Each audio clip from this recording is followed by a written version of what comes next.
So today I'm here with Valery Van Putten. Van Putten-Hodge. It Is that still in the? No. And Van Putten. this is the name that I knew forever, and we're going all the way back from the LBC days, which is back in the early 80s. That's right. And Valerie was a news anchor. Yeah. And as you can see, she's still beautiful. Imagine her 40 years ago. Woo! Girl on fire. So today I have Valerie here. She doesn't like to really be on the camera being spoken to. She likes to be the one doing the talking. That's me. But today we're going to have 5 questions with Valerie. Valerie, how are you doing today? I'm good. You caught me. You caught me. So I want to go, so in my book, Learning the Business of Life, I always talk about the only limits in business and life is your imagination and determination to succeed. And I want kids to start thinking about what they want to be when they grow up, who they want to be, where do they see themselves. So as far back as you can remember, little Valerie, okay?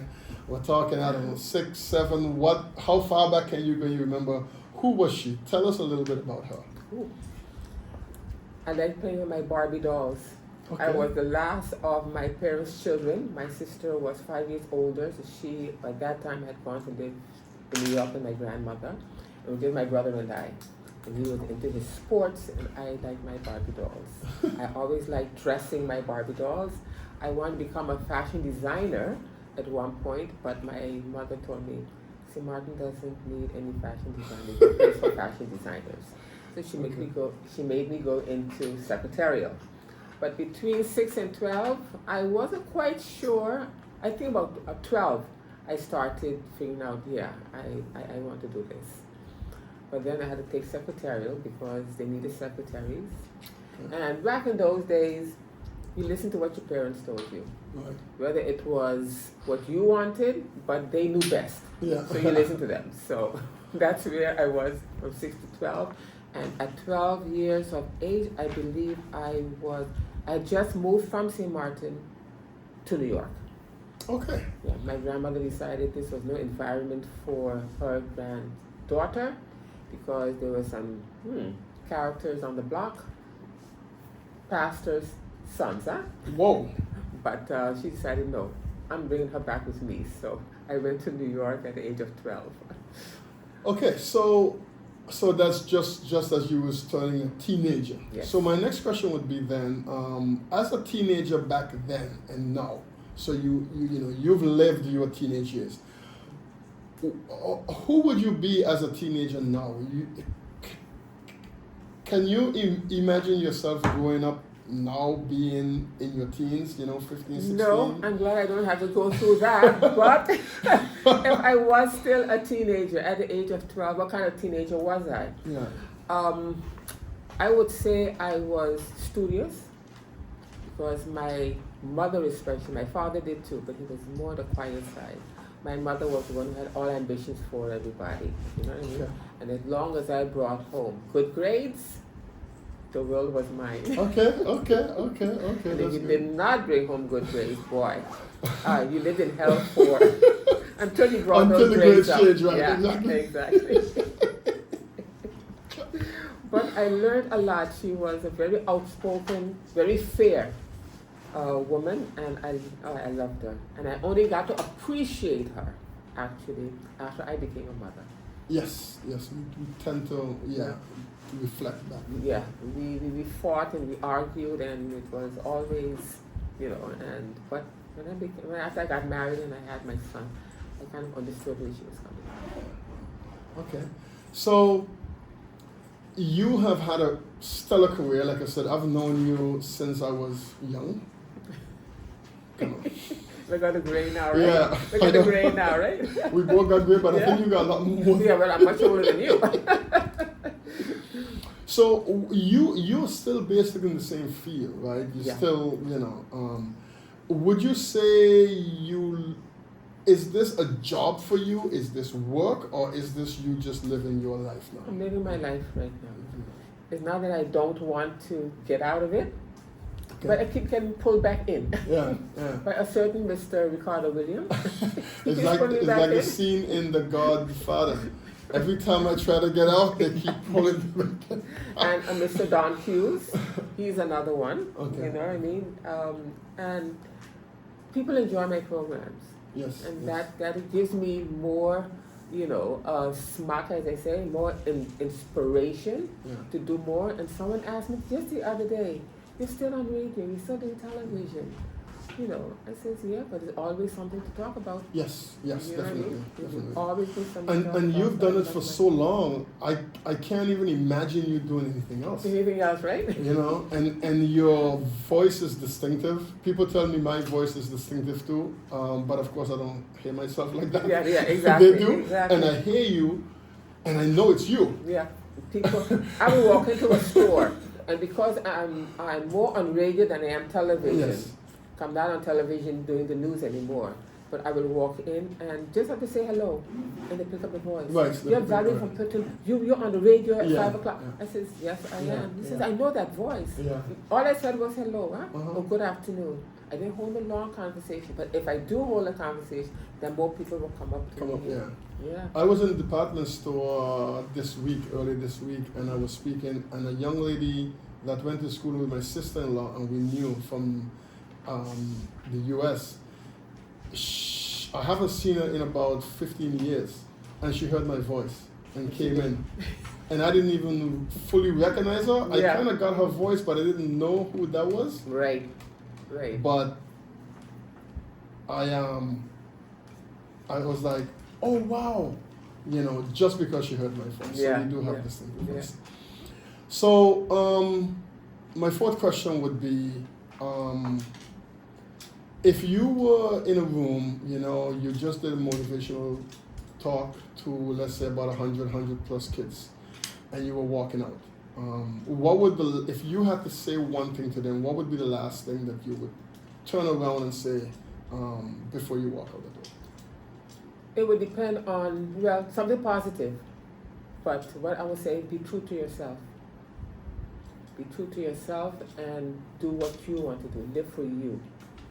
Sometimes you have to live for others, but if you're not happy, how can you make other people happy? So be true to yourself.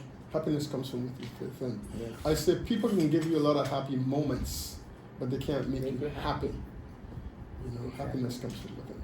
Exactly. So you've had a stellar career. You've inspired so many. Thank you. You've read the news. You've read all this news. Do you still keep up with daily news, or Yeah. Okay. I have no other choice. I right. have to. Yeah. It is part of me now. Yeah. You know what I mean? So if you were to do, I do my 5-year plans, right? Okay. So, and even though I'm retired, I'm still doing 5-year plans as to where I see myself in the next 5 years.